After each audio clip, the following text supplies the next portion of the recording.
On considère l'essence de ces choses qu'elle a pris et que toutes choses qui sont de cette même essence et qui sont dans la Bible, l'islam peut l'emprunter aussi. Peut, mais doit pas forcément. Il continue dans son raisonnement. Oui. Non, on prend ce dont on a besoin.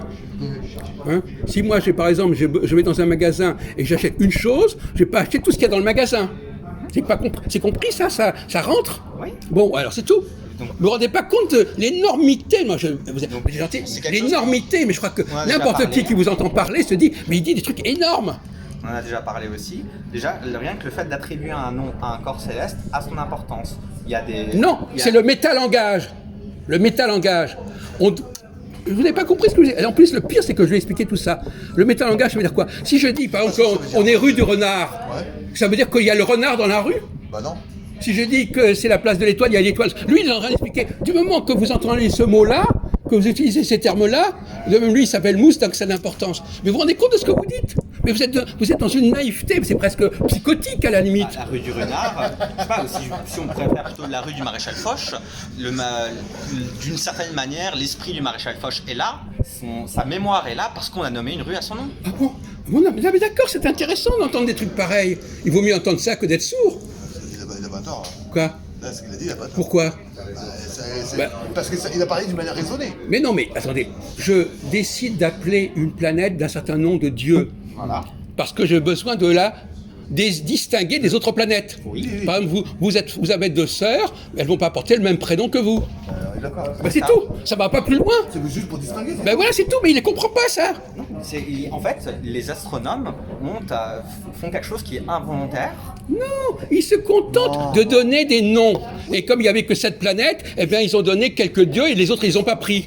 Ils n'ont pas pris. Pourquoi est-ce qu'ils n'ont pas pris? Pourquoi ils n'ont pas pris Neptune dans l'Antiquité? Parce qu'ils ne la voyaient pas. Non, parce qu'il n'y avait pas de place pour Neptune. Ah, je veux dire qu'en nom attribué. Il n'y avait pas de planète il n'y avait pas assez de planètes pour mettre Neptune. Il n'a même pas compris ça. Oui, ça j'ai compris. Eh bien alors, ils n'ont pas pris Neptune parce qu'il n'y avait pas de planète pour ça. Ils n'avaient pas besoin de Neptune puisqu'il n'y avait pas... Les dieux grecs, ils font des centaines et... Mais non, c'est pas ça dont on parle. D'abord, il n'y en avait que 12 grands dieux, etc. Peu importe. Mais ils n'ont pas employé Neptune parce qu'ils n'en avaient pas besoin.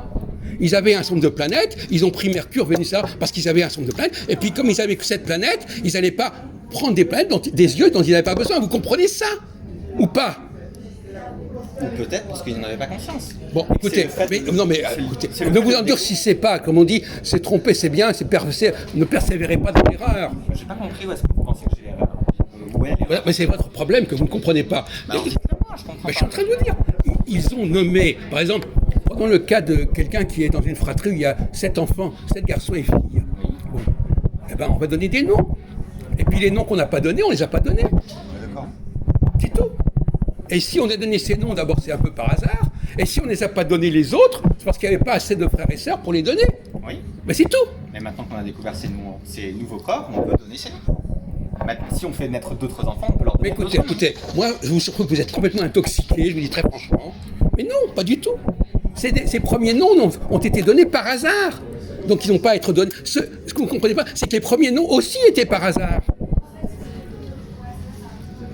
On a pris quelques noms, on les a utilisés, mais on aurait pu en prendre d'autres. On aurait pu très bien Neptune, on aurait bien pu appeler Jupiter Neptune, par exemple. Voilà. Alors, ce que vous pensez de toute façon que Uranus, Neptune et Pluton, on leur a donné le nom par hasard? Non, mais ça, c'est une Mais désignation. Mais totalement. Oui, mais moi, c'est pas ce que je pense. Mais c'est bon, on s'en fout à la limite. Non, mais d'autre part, il y a toute une... Les astronomes n'en sont pas conscients. Ceux qui ont donné les noms n'en sont pas conscients. Écoutez, vous nous épargnez ce mysticisme. Non, je suis désolé. Vous avez parlé d'astrologie, de théologie. Mais c'est pas de cette théologie-là qu'on... D'abord, ne donnez pas des cours de théologie, mon pauvre ami. Surtout pas. Non, attention, on a donné des noms à des planètes par rapport à leur signification, par rapport à leur métabolisme. Non, même pas. Ah si, il fallait bien décrire ce que c'est. Mais ça, c'est ça que vous ne comprenez pas. Non, il faut prendre des choses Mais non, vous ne comprenez pas. On avait des planètes, on a décidé de leur donner des noms. Oui, d'accord. Mais ça, c'est plus, c'est tout. C'est tout, des noms.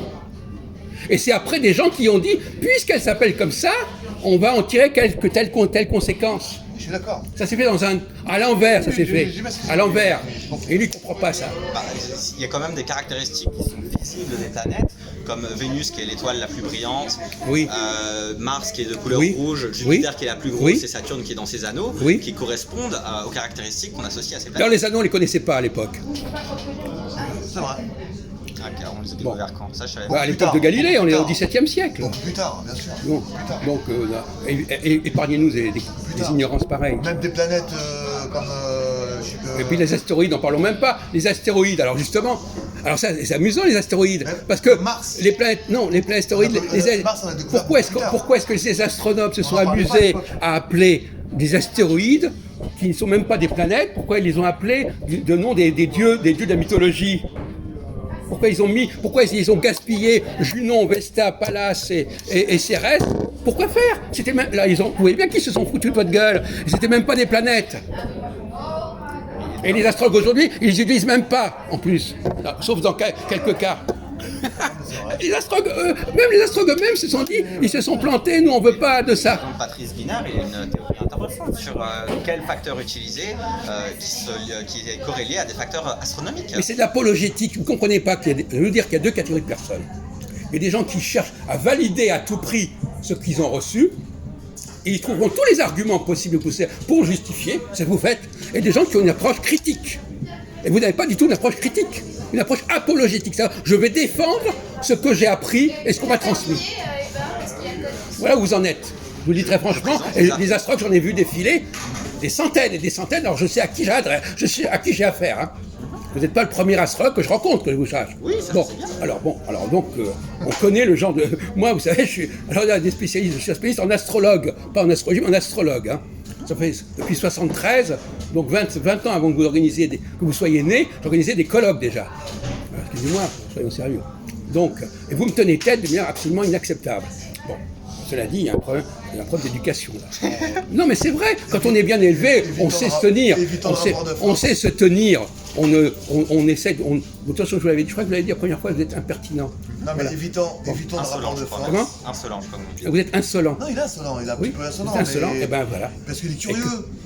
Mais non, mais il nous Il est sort des. curieux, il est jeune, Enfin, bon, de toute façon, il peu a plein importe. d'ambitions, donc il va apprendre, il veut comprendre. Non, ben justement. Donc après- Eh ben qu'il apprenne justement. Oui, mais ça Il sert veut à- pas apprendre. Oui, mais ça Il sert- veut pas apprendre. Pas forcément. Oui, si, on voit bien qu'il veut pas apprendre. Peut-être qu'il- On lui dit des choses, il ne comprend pas, il les rejette, il veut pas les entendre. Non, il a appris des choses comme ça. Donc il essaie de répondre du mieux Voilà, qu'il peut. et voilà, Parce qu'il a appris ça exactement. approprié. Et voilà, Et il ça, veut et justifier ça- ce qu'il a appris, voilà, Bah oui, exactement. c'est normal, c'est logique. Bah, évidemment, c'est logique. Donc il va se défendre de ce qu'il a Ben appris. oui, bien C'est sûr. logique. Bien sûr, autrement, il sait Ah, plus. mais déjà, je pense qu'il y a une manière que vous présentez les arguments qui, pour l'instant, ne me convainc pas parce que je vois pas vraiment où vous voulez en venir. Et puis, dire que je cherche absolument à défendre mon système sans voir les arguments, non, je sais pas si vous avez compris que, par exemple, je m'intéresse aux arguments sceptiques et zététiques qui contredisent l'astrologie. Et ben alors, tout ce que vous dites là, ça tient pas prédine. debout. Je comprends pas. Moi, les arguments, moi, je suis aussi un sceptique, un zététique. Donc, je suis spécialisé dans la critique de l'astrologie. Alors, ne me faites pas de leçons Donc, là-dessus. c'est qu'il y a bien quelque chose, pour moi, pour que l'astrologie marche, c'est qu'il y a quelque chose qui est vicié dans la méthode scientifique. Mais qu'est-ce que ça veut dire que l'astrologie marche? C'est vous qui le dites qu'elle marche. Ce qui est On vient intéressant. de dire à l'instant, tout à l'heure, que la biographie, c'est du pipeau. Que les gens se souviennent de telle et telle date, c'est du pipeau. Que les gens croient qu'ils sont comme ceci ou comme cela, c'est du pipeau. Vous voulez fonder l'astrologie sur un truc aussi mouvant? Bah, le fait est que certaines personnes ont une vie publique et que même si Oui. certains événements de ces personnes resteront secrets parce qu'effectivement Oui. ils trouveront un moyen de ne pas les exposer, il y a certains événements qui semblent assez frappants pour voir s'ils sont corrélés Oui, à mais quelque chose alors ce que Mousse ne sait pas, c'est que, ce qu'on a oublié de lui dire, c'est qu'avec que plus vous avez de planètes, plus vous pouvez expliquer tout ce que vous voulez. Donc, une des raisons, l'avantage d'avoir beaucoup de planètes, c'est qu'on peut tout expliquer, parce que si c'est pas cette planète-là, ça sera une autre planète, etc. Et lui, il va jongler avec ça. Ah ben aujourd'hui c'était Saturne qui a joué. Ah demain c'est Pluton. Et demain c'est ça. Mais c'est ridicule. C'est la pléthore de facteurs permet de dire n'importe quoi et d'expliquer n'importe quoi. Non, mais je